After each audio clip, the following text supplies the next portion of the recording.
sa susunod na linggo, pagdating ng Lunes, Mayo 9, sila na ang ating magiging bise at presidente!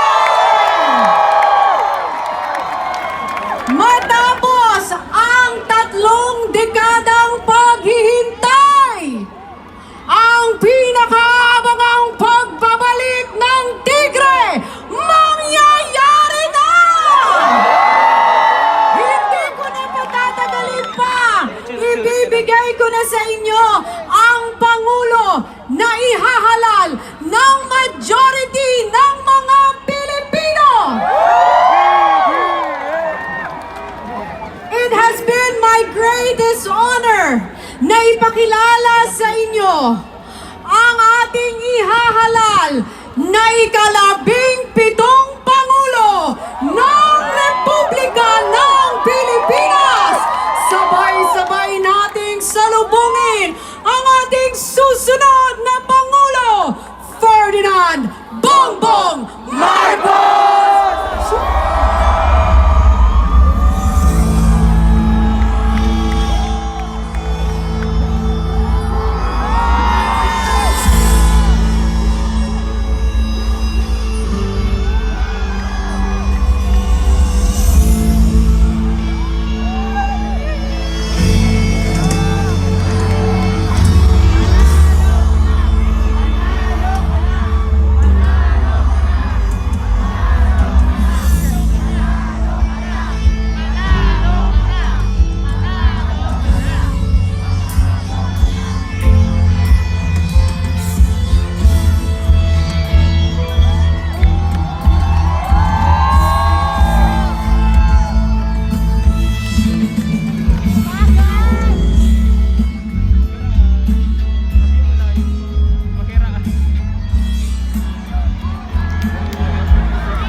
Salamat po! At dito sa ating kahuli-hulihang rally, ang ating meeting de avance ay nagpakita muli ang lahat ng ating mga kababayan na kasama ninyo ay nasa likod ang lakas ng suporta ng madlang Pilipino sa unity team at saka sa tambalang Marcos Duterte.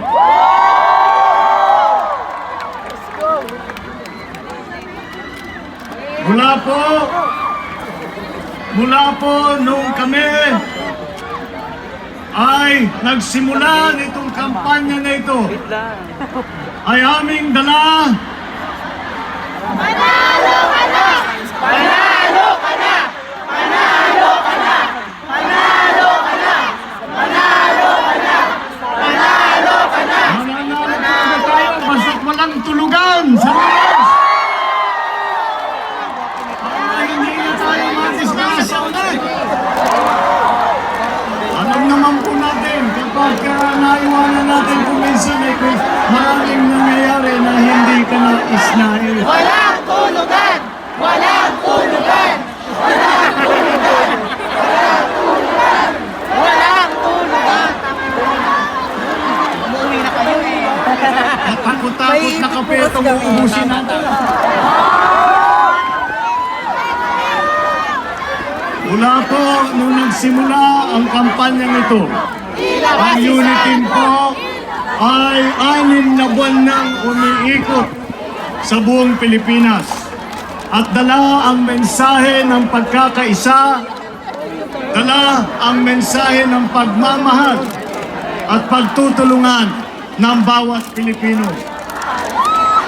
Dahil po sa aming pananaw, ito ang kailangan natin sa panahon na krisis kagaya ngayon. At tinanggap po ninyo ang mensahe namin tungkol sa pagkakaisa.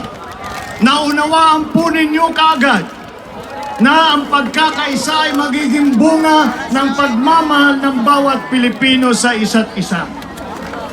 Marami na pong nakabanggit sa dami ng problema ang ating hinaharap.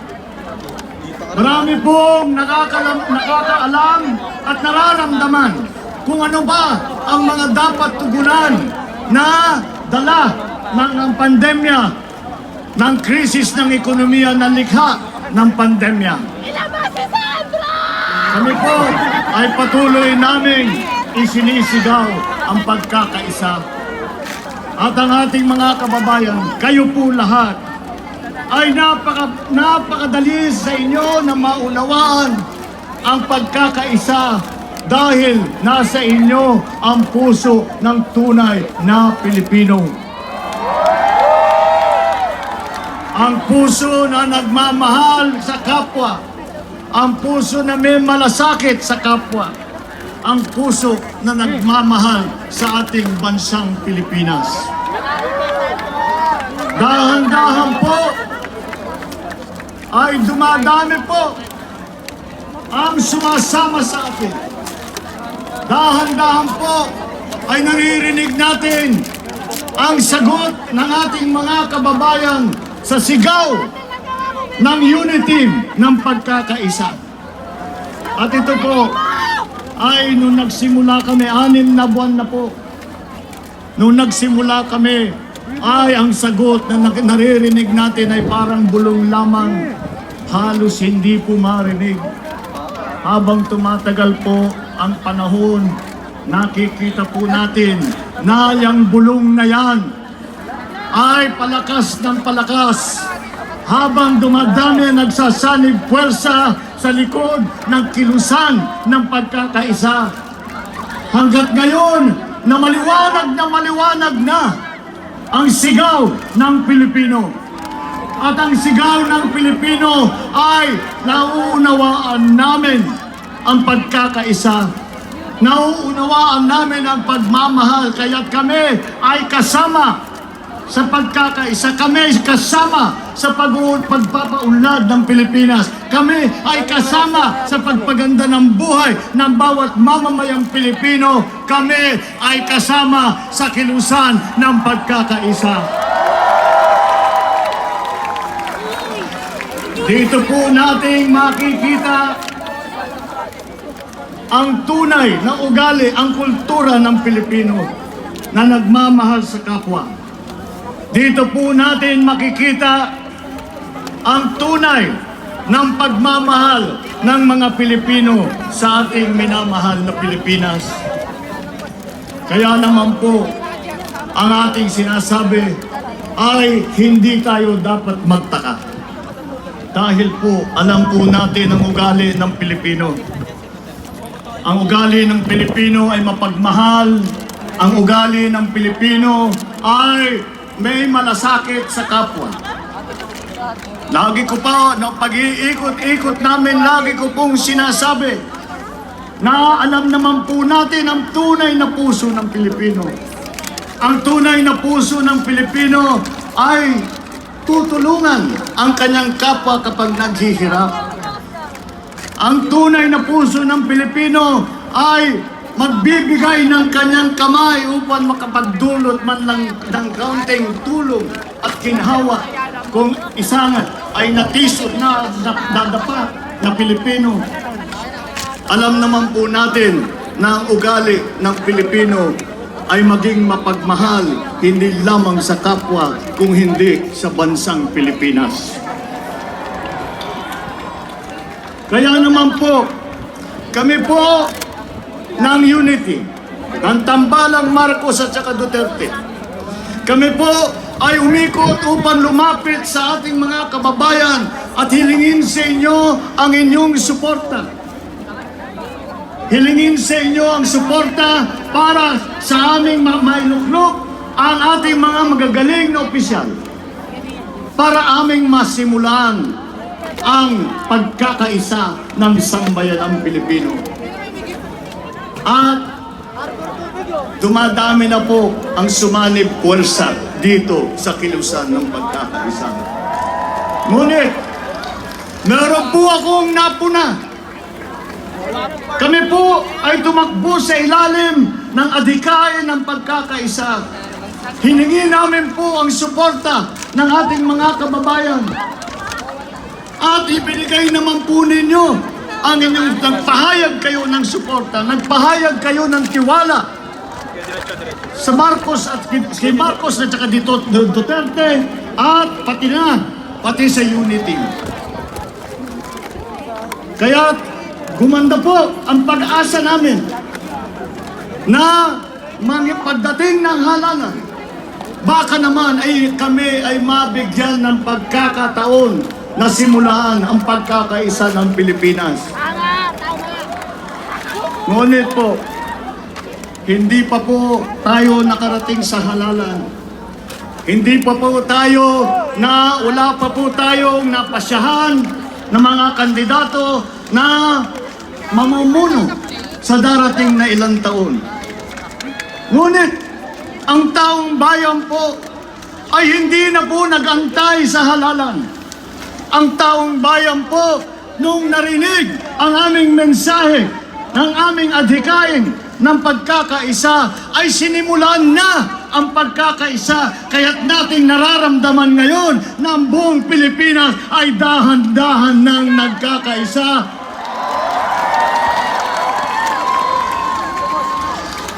Kayo na ang mga mamamayang Pilipino ang nangunguna dito sa kilusan ng pagkakaisa.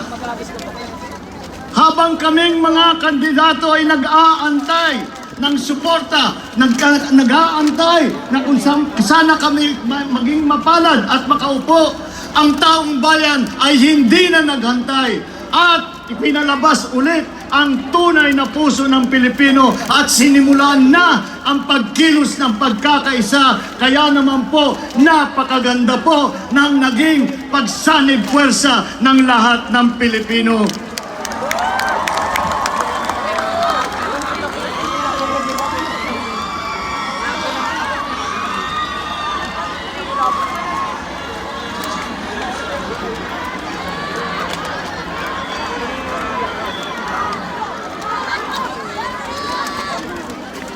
Kayo na ang nangunguna sa kilusan ng pagkakaisa. Kami po ang magsisilbi lamang sa inyo upang ipagpatuloy ang inyong sinimulan. Upang ipagpatuloy ang dahang-dahang pagkakaisa ng sambayanang Pilipino. Upang gawin ang lahat, upang dumating ang araw na masasabi natin ang mga Pilipino ay muli nagtatrabaho. Ang mga Pilipino ay may pera na naman sa bulsa. Kaya na namang ipakain ang kanilang mga pamilya, kayang pag-aralin ang kanilang mga anak. At yan ang inaantay natin na araw na masasabi natin dahil sa ating pagtutulong sa isa't isa, nararamdaman na natin na tayo habang nasa krisis man, kahit nasa krisis pa lang, ay tayo ay dahan-dahang nakikita natin gumaganda ang buhay dahil na tayo ay kapit-bisig lahat ng Pilipino, ipinagsasama ang tapang, ang sipag, ang galing, ang kakayahan at ang pagmamahal ng bawat Pilipino.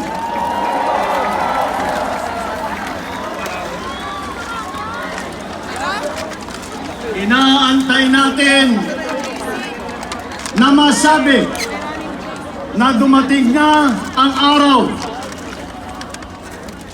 na tayo ay masasabi natin na ipagsama-sama natin ang mga Pilipino. Napaganda na natin ang buhay ng ating mga kababayan dahil tayo ay tumulong, dahil tayo ay nagkaisa. At pagdating ng araw na yan, ay tayong mga Pilipino ay magmamalaki ulit. Sasabihin sa ating mga kaibigan sa buong mundo, tignan nyo kami, mga Pilipino. Dumaan sa krisis at hindi kami nakaraos lamang. Kami ay sumikat pa at nalampasan na natin ang ating sitwasyon bago pa nagkaroon ng pandemya. pagagandahin pa natin. At tayo ay darating din sa araw na yan na kapag tayo ay nagsanib puwersa, tayong mga Pilipino, na tayo muli ay haharap sa buong mundo at sisigaw sa ating mga kaibigan at iwawagayway ang ating bandilang Pilipino at sasabihin natin at ipagmamalaki natin at isisigaw natin, ako ay Pilipino, taas noo kahit kanino. Yang hangarin na yan, ng layunin na yan, ay kayo, aking minamahal ng mga kababayan, kayo ang magdadala sa bukas na mas maganda. Sa pagkakaisa ng sambayan ng Pilipino, mararamdaman din po natin yan, mararating din po natin yan, ang pangarap natin para sa ating bansa, ang pangarap natin para sa ating kapwa Pilipino. Ngayon po,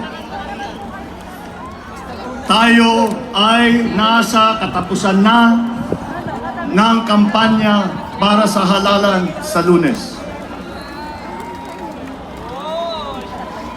Alas 11:15 na at pagdating ng alas 12, tapos na ang tinatawag na campaign period. Ang idadagdag ko lang ang pasasalamat sa lahat sa inyo, sa inyong suporta, sa inyong tiwala, sa lahat na aming kasama mula sa simula, at pati na lahat ng sumapi dito sa ating kilusan ng pagkakaisa hanggang tayo'y umabot ngayon dito sa araw na ito. Sa Lunes, tayo'y boboto na. Tayo'y magpapasya kung sino ang mga mamumuno sa darating na ilang taon. Ang hiling ko lang sa inyo ay huwag niyo pong kalimutan ang ating pinag-usapan dito sa 6 na buwan na kampanya na ito. Huwag po nating titigilan ang ating sinimulan. Huwag po tayong hihinto. At lahat ng ating lakas ay ating isakripisyo. Ang ating buong puso at dunong ay ibibigay natin sa ating kapwa. Ihahandog natin sa ating minamahal na Pilipinas. Alalahanin din po ninyo na ang suporta ninyo para sa Uniteam, para sa Tambalang Marcos Duterte ay hindi lamang suporta para sa mga kandidato. Ito ay suporta sa pagkakaisa. Ito ay suporta para sa pag-unlad ng Pilipinas. Ito ay suporta sa magandang kinabukasan. Kaya't pagdating ng Lunes, pagpasok po ninyo sa inyong mga presinto, ay isipin ninyo kung ano ang ninanais nating kinabukasan para sa ating mga mamamayan. Ano ang ating ninanais na kinabukasan para sa Pilipinas. At sa ganung pag-iisip, ay umaasa kami sa Unity na Tambalang Marcos Duterte. Umaasa kami na kami ang mapupusuan ninyo dahil sa Unity nyo lang naririnig ang pagkakaisa, ang pagmamahal at ang pagsasama-sama ang ating minamahal na mga kababayan.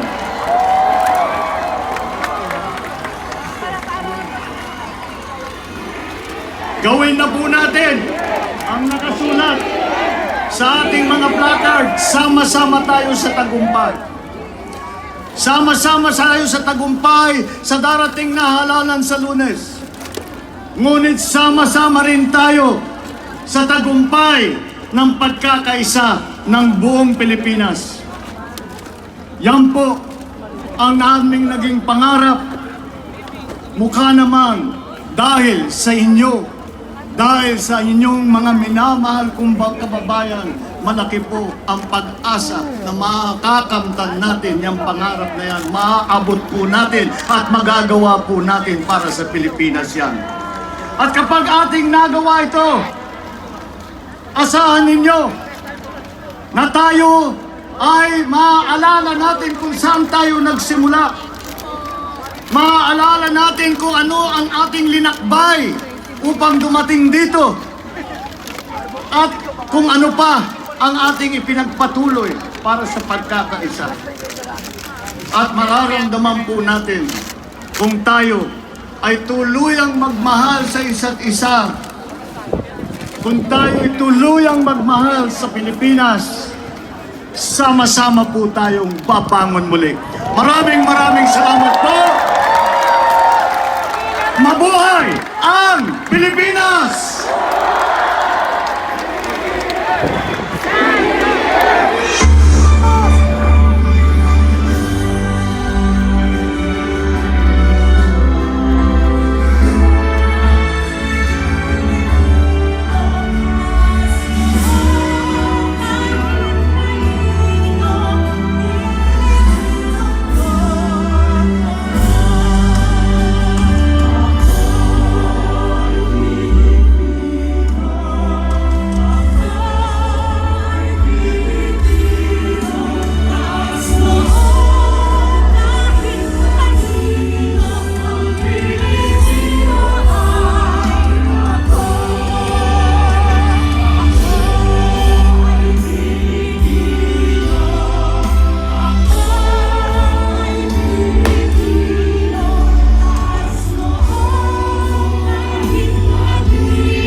May bagong silang, may bago na buhay, bagong bansa, bagong galaw, sa bagong lipunan. Nagbabago ang lahat, tungo sa pag-ulan, ang ating itanghal, bagong lipunan.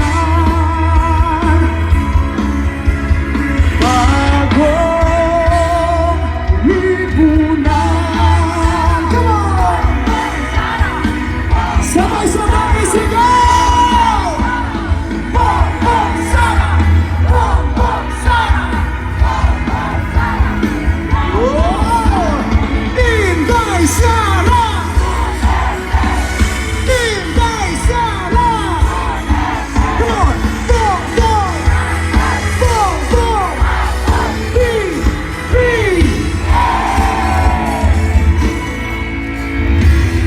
Mga kababayan! Ito po ang isang awitin na alam po namin na buong kampanya ay hindi niya pinagsawaang kantahin nang galing sa puso. Ito pa lamang po ang simula ng bagong lipunan! Kaya muli po, samahan niyo po kami kantahin. Handa na ba kayo? May bagong silang, may bago na buhay, bagong bansa, bagong galaw, sa bagong lipunan. Nagbabago